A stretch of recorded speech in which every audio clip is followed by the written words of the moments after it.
This chapter is an introduction to military culture. It is essential for anyone working with the military or veteran populations.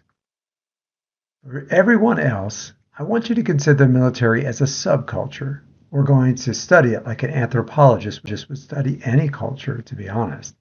The veterans who leave the services take this culture with them and it impacts their lives. That is why this material is so important. I decided to leave out a number of things that are important, but we don't have time to cover them all. This includes a review of each rank within each service. It may also include things like pay structures and other benefits and important things in the military life. That said, there's still a lot of things to know before we get into veteran studies in particular. First, let me say that if you care anything about veterans, you should know something about the history of the organizations that they devoted a significant part of their lives to. Military history is veterans' history. So if you plan to work with veterans or just care about them, it's worth knowing something about military history.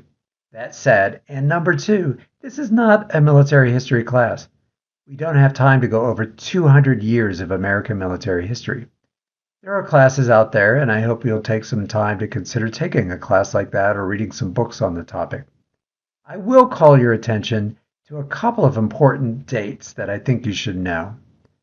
First, I'll show my bias by giving you the date 10 November 1775. It's seared in my brain. It's the birth date of the U.S. Marine Corps.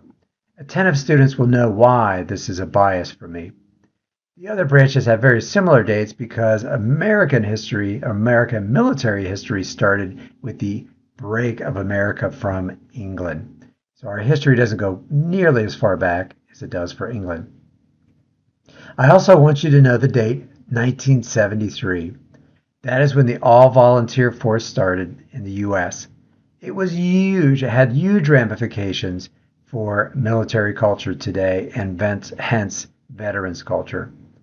For now, just know that veterans do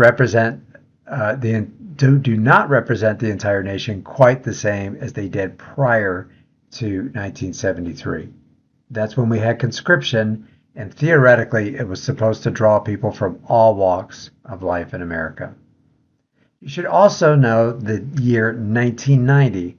That's when Operation Desert Shield started, but most importantly, that's when the total force policy was actually implemented. The total force policy meant that the reserves and active duty could be called to war or other needs whenever the U.S. government decides.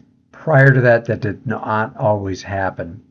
It's changed the way we live out war and hence changed veterans' lives forever. I'll give you one quick sidebar, and I want you to know that I had no intention in 1990 to go to war. My girlfriend's mother at the time said, David, aren't you worried about going to war? And I really didn't know a whole lot about what was going on, but I was thinking, no, I don't think so. They don't send the reserves to war. Well, 2 weeks or so after that conversation, I found my way down to North Carolina to start training to be sent overseas. Back to class. Okay, obviously, the most recent and longest wars include Afghanistan, and you should know that, roughly 2001 to 2021, and Iraq from 2003 to 2011. These wars yielded 2,448 deaths among American soldiers in Afghanistan and about 4,500 in Iraq. Huge things for understanding modern American veterans. Culture is like an extension of history. It is a picture of what an institution or a group of people or an organization looks like today. Here we will discuss elements of American military structure and culture. I don't think it will surprise you to know that the military is a highly structured and it exists outside of the civilian social structure with its own laws and enforcement system for those laws. They have their own courts and their own military police. In the U.S., the structure all starts with the president. The president is the commander in chief, and while he may wear civilian clothes, he still gets saluted by military members. It also has a very clear rank structure, and it's divided into two important groups: enlisted personnel E1 to E9 and officer personnel O1 to O10.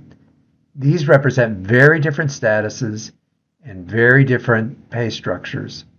The enlisted get paid significantly less than the officers, and the officers typically have significantly more education than the enlisted.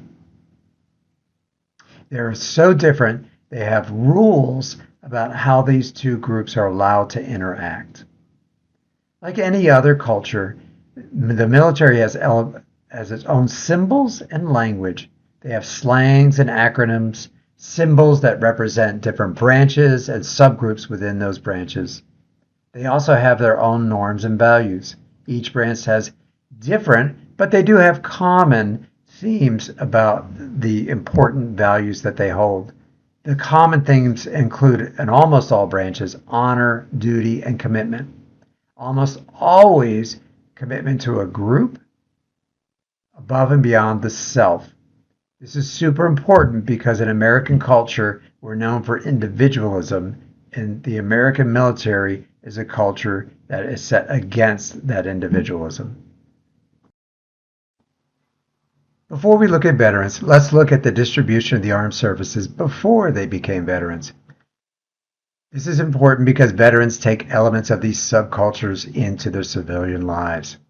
The Army has historically been the largest service with 36% of people in that service. The Marines have historically been the smallest. They're known as the first to fight. We send them in there first, secure an area, and then hand it over to the other forces to maintain. Women represent about 17% of the military. While this may not seem like a lot to people, keep in mind in 1973 it was 2% or less. And that 17% is very similar to other Western nations today. About 6% of the forces are lesbian, gay, or bisexual. If you look at the distribution of race, like the general public in America, the majority of people in the military are white at 72%. However, there's slightly more Hispanics in the military than the general public, about 19% versus 22% in the military. The 19% of African Americans is significantly higher than the 14 or 15% that we find in the general public. So in these ways, in some ways, the military actually represents a more diverse population of people than we find in the civilian world.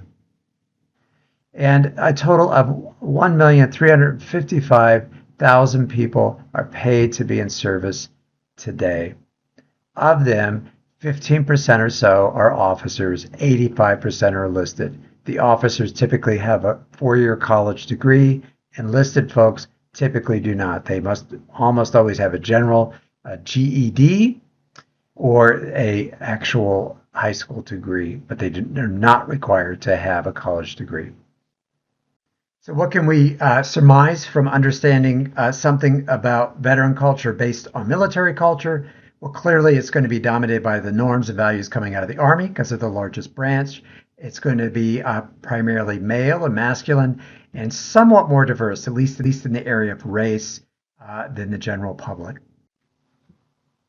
So what does the veteran population look like today?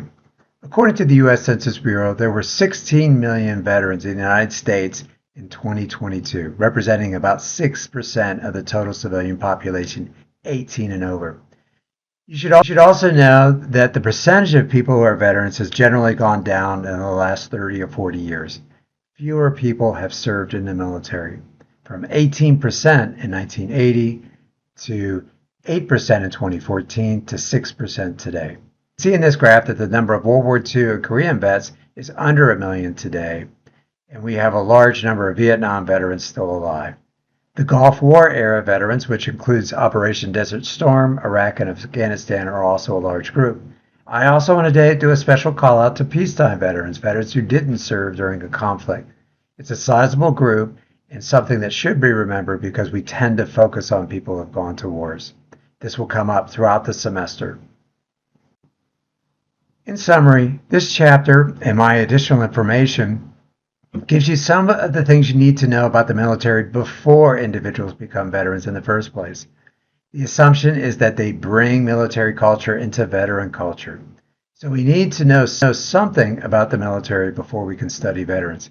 Here we looked at military norms and values, some basic information about its history, the size and scope of each branch. And I want to conclude by reminding you that there's much more on this topic than a single chapter or lecture can cover, and I encourage you to go look up that information if it interests you in any way.